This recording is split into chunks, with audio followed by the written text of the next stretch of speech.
Already. Water safety.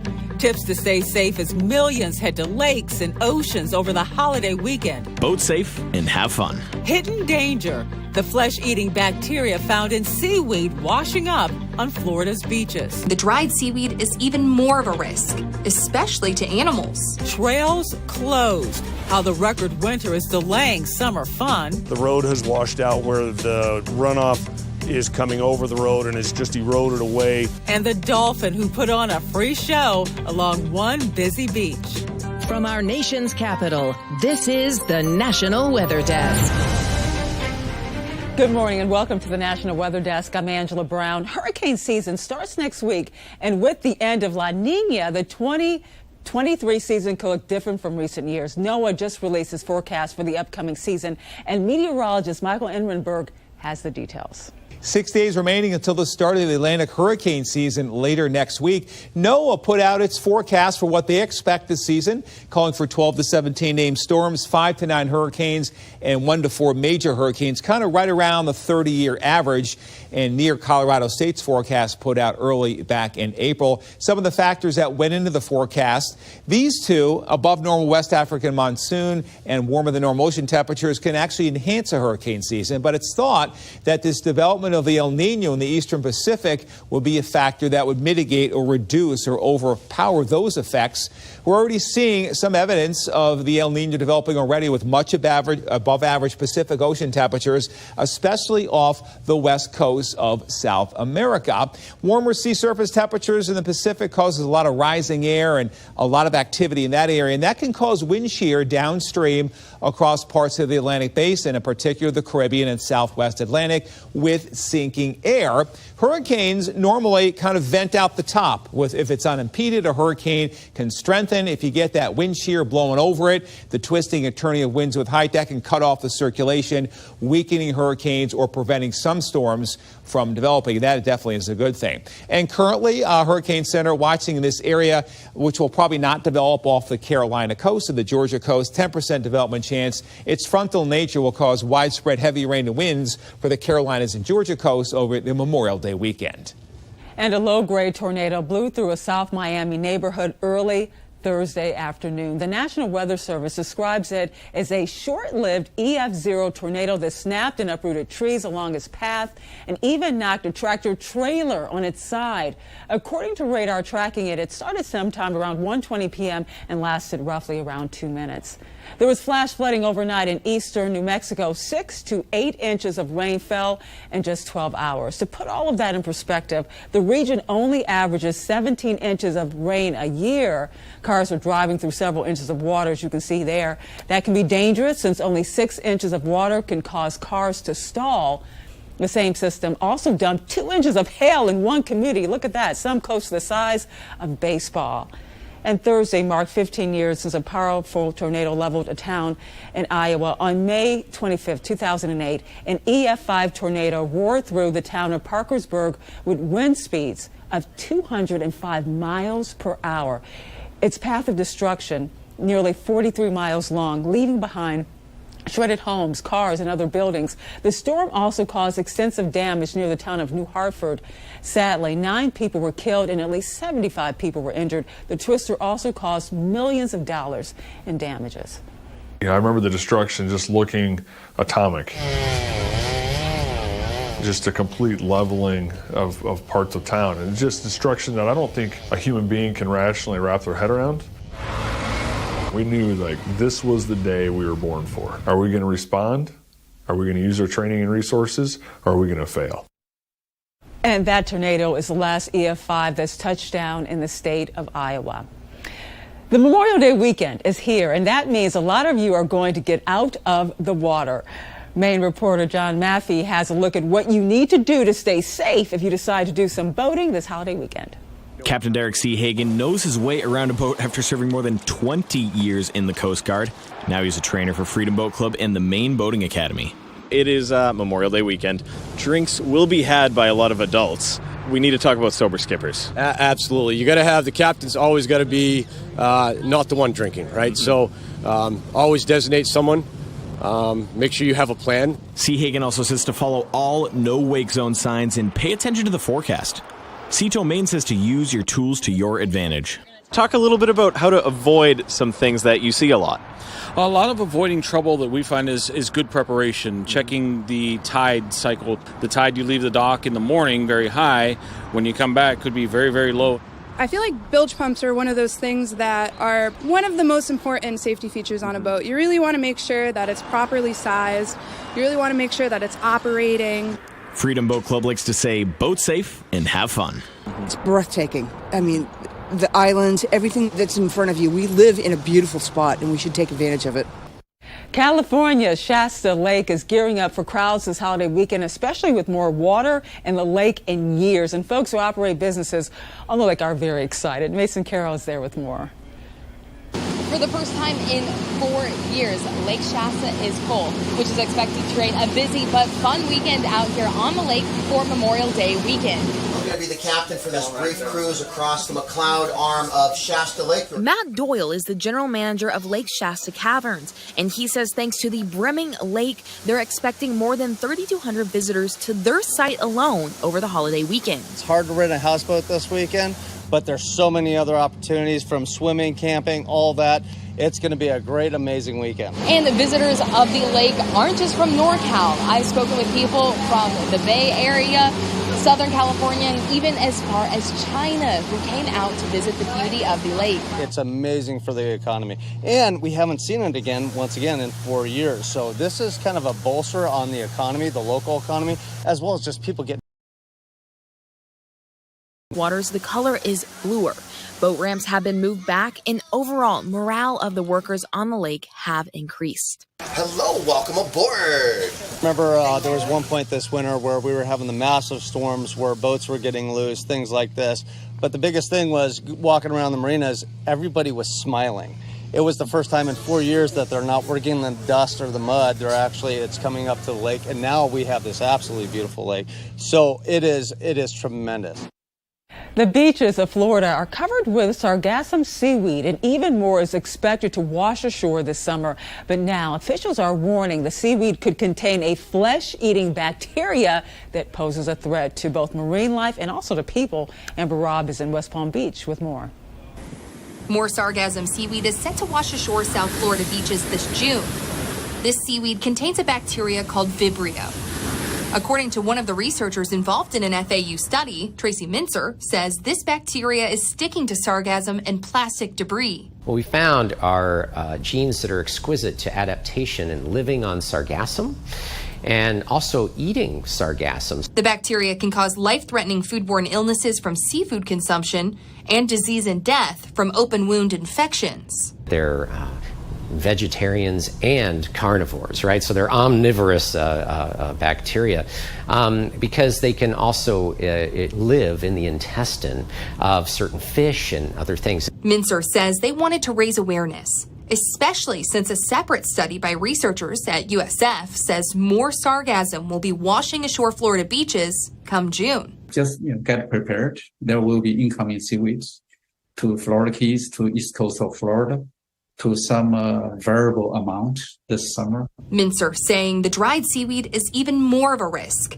especially to animals. When the seaweed starts to dry and stay on the shore, the Vibrio numbers even go up more. And feeding this to an animal directly without some kind of sanitation process could be a bad idea. Researchers are not saying stop going to the beach. They just want people to be mindful. If you handle this seaweed, it's a good idea to wash your hands. And if you're going to be doing a lot of it, wear gloves. And if you have an open cut or something, stay away from it.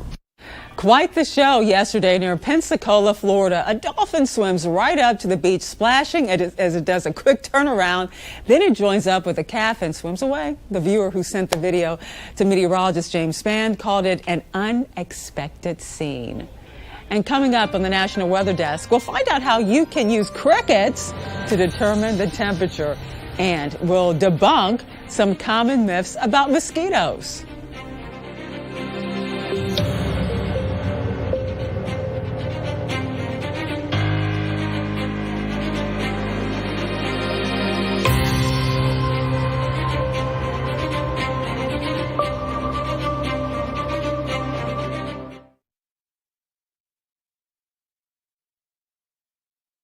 I'm meteorologist Charlie Lopresti. Look at the Northeast. We have a beautiful stretch of weather in the Northeast on the way. Temps are seasonably cool this morning. By afternoon, though, we should have highs rebounding into the 60s and low 70s. If you're looking for midsummer-like warmth, you just have to wait until Saturday. Look at this. 70s and low 80s will be common with unlimited sunshine.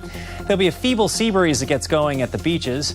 Then as we go into Sunday, notice more clouds down in New Jersey. The rest of the Northeast looks warm with a lot of sunshine.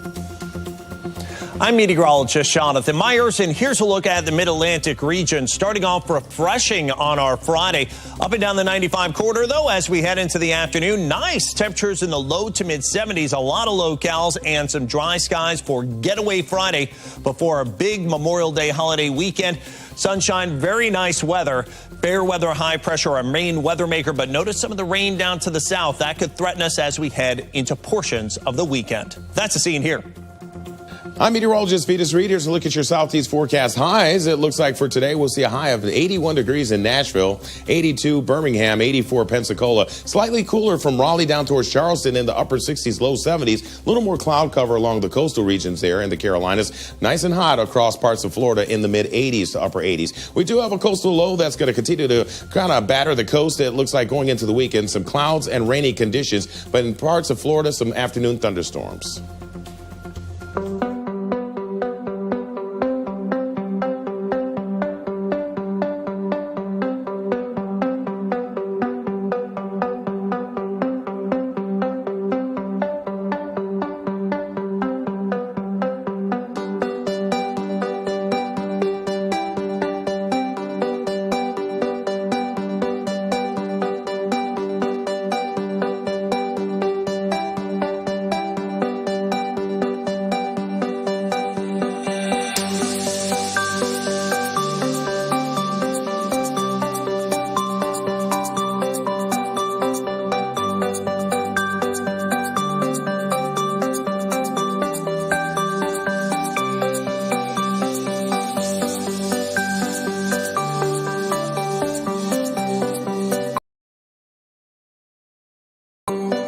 You are watching the National Weather Desk.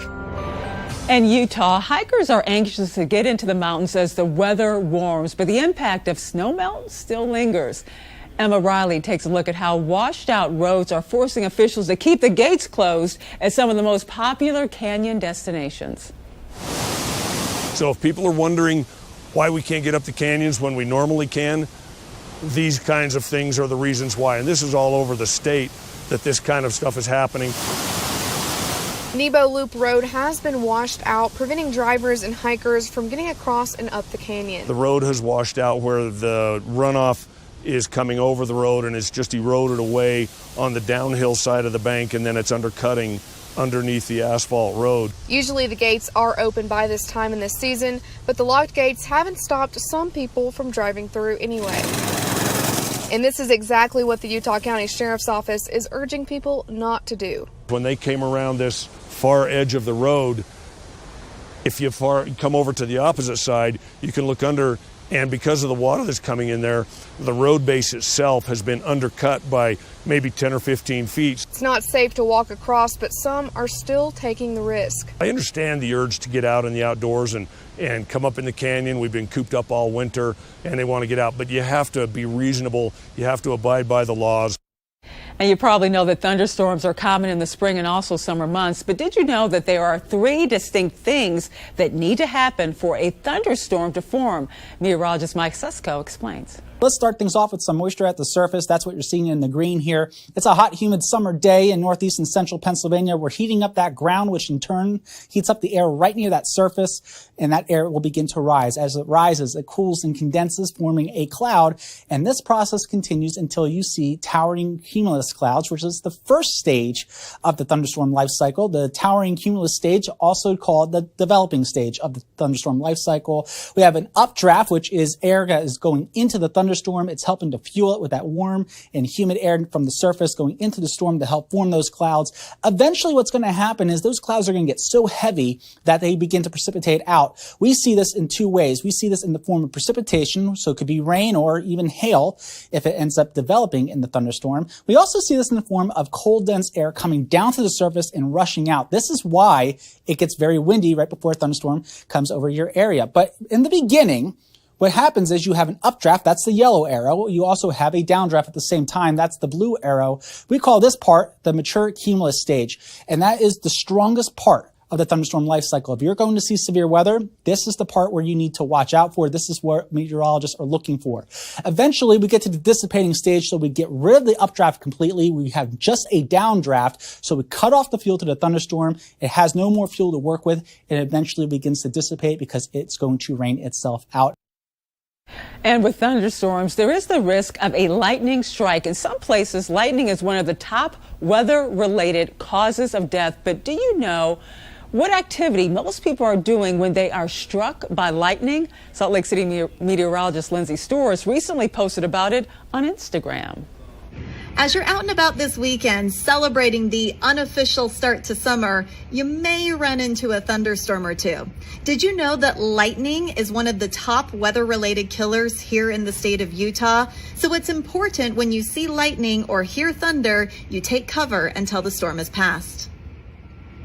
Here are the activities where we see the highest number of lightning-related deaths. As you can see, they range from recreational activities like fishing, camping, and boating to work-related activities like farming, construction, and yard work. And you can be struck simply walking to or from your home. When lightning strike victims are broken down by gender, they're 80% male and 20% female. So if you're out having fun this Memorial Day weekend and see lightning or hear thunder, take cover immediately. Well, are you tired of swatting those pesky mosquitoes? As we head into our warmest and most humid months of the year, we're about to see more of them. And if you are by the water this Memorial Day, there could be plenty. Meteorologist Samantha McCollum shows us why the insects might bug you more than others. Mosquitoes. Most people hate them, not only because of their itchy bite, but also because they carry diseases. If you can control the breeding sites, you can control the population. Which is why it's crucial people manage their properties so there's no standing water. It does not take very much water for mosquitoes to breed. It could be as little as a bottle cap full of water is enough for them to breed. Turn over items and tighten tarps that may collect water. Dump out and replenish things like dog bowls and bird baths at least once a week. So you're most likely to get bit between the hours of 5, 6 in the morning to 10 in the morning, and then 5, 6 at night to 10 at night, depending on how warm it is or how cool it is that evening. So if you're going to be outdoors, it's important to protect yourself with insect repellent. Typically they work for about 80 minutes and then you need to reapply. So put it on and then carry it with you. And if you're going to be outside for a long period of time, you just need to reapply. Separating fact from fiction. Experts say mosquitoes are attracted to dark clothing. That's why when we suggest what people should wear when they're going to be outside, it's light colored clothing, loose fitting, and long. According to DHEC, certain individuals produce odor that mosquitoes prefer. And unfortunately, those bug zappers only work on beneficial insects like moths and beetles. Crickets are another summer bug, and although they do not bite, all that chirping can be a little annoying. But did you know that chirping can help you tell the temperature? Theron Zahn explains. Here's a picture of a cricket from the National Park Service. Did you know that crickets can actually be pretty good thermometers? If you count the number of chirps per 15 seconds, then multiply that by 40, you get the temperature. And did you also know that it must be 55 degrees or warmer for crickets to chirp at all? And millions of sports fans are revving up for the Indy 500 this weekend. 33 cars and their drivers will be at the Brickyard for the Sunday afternoon race. The day will start cloudy, but the sun comes out in the afternoon with highs approaching 80 degrees. Here's a look at how the weather will impact some other events this weekend. I'm meteorologist Tara Blake here in Cincinnati. The Taste of Cincinnati has been ushering in summer for 43 years. This is the longest running culinary arts festival in the United States. And weather looks to cooperate, especially for May. Upper 70s here Saturday. We're a little warmer on Monday with just very small rain chances. The Ski to Sea is a multi-sport relay race from the Mount Baker ski area to Bellingham Bay in beautiful Whatcom County, Washington State. Held annually on the Sunday of Memorial Day weekend, this event draws athletes from around the world, and they compete in 7 different sports: downhill, cross-country skiing, running, the road and cyclocross bike, canoe, and kayak. The weather looks great. Starting off in the 40s at the Mount Baker ski area, then sunshine in those 60s at the race end in Bellingham Bay. And if you're looking for something else to do this weekend, check out our podcast, Off the Radar. This week, Emily Gracie sits down with a hurricane hunter to find out what it's like to fly in the middle of the danger zone. You can find Off the Radar wherever you get your podcast. Time now for a short break. We'll leave you with views from above the Blue Ridge Mountains in Shenandoah National Park.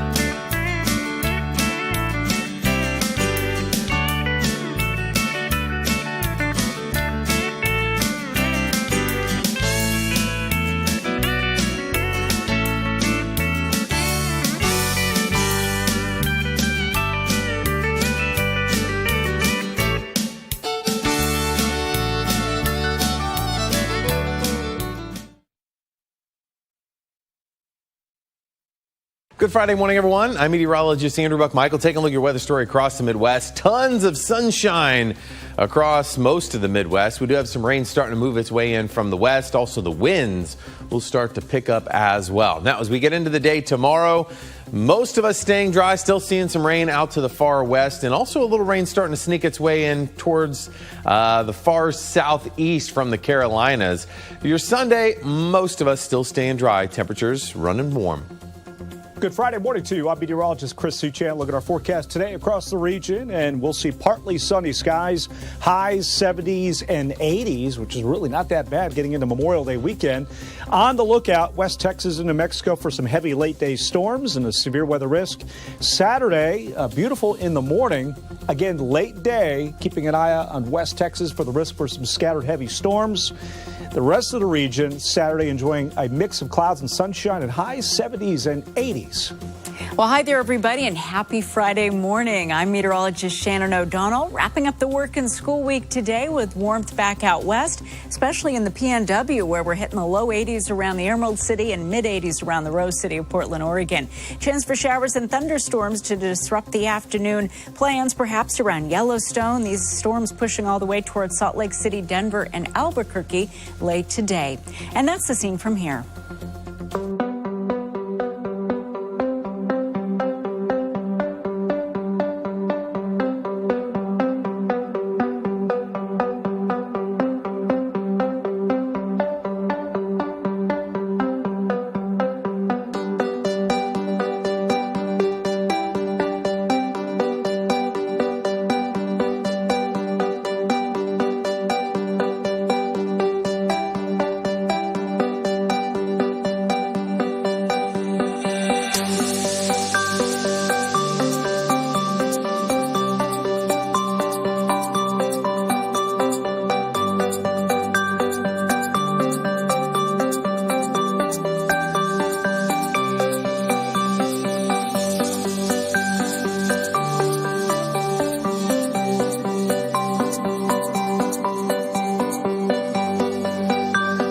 Weather Window, presented by the National Weather Desk. Some days have been mighty fine in the Tri-Cities area of southwest Virginia and northeast Tennessee. On one of those days, a birdwatcher caught this blue heron in flight along the South Holston River. Meanwhile, smoke from Canadian wildfires enhanced this fiery sunset in Mills River, North Carolina. And in the El Paso, Texas area, cirrus clouds helped create a pretty picture sunset Thursday evening. For more content like this, like the National Weather Desk on Facebook. For some folks, this weekend is going to be a mix of sun and clouds. Partly sunny skies leads to something called wave clouds. Meteorologist Vitas Reed explains. I'm meteorologist Vitas Reed giving you a little look at how we see cloud formation sometimes outdoors. We're looking at wave clouds. You usually have air rising, and when that air is rising, you get it condensing, and it's becoming a little bit of puffy clouds out there, but then also you have the air sinking in between those segmented of clouds, and then you get little breaks in those clouds, and sometimes you have clear skies and cloudy skies, so we get what we call wave clouds when you look up in the sky. And we'd love to connect with you. You can find us on all your favorite social media platforms. So search the National Weather Desk. We'll be right back.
And thank you so much for joining us. Monday on the National Weather Desk, we'll have tips on how to take the perfect photos of nature if you're going to be hitting the outdoors. I'm Angela Brown. Have a great holiday weekend, and we'll see you right back here on Monday.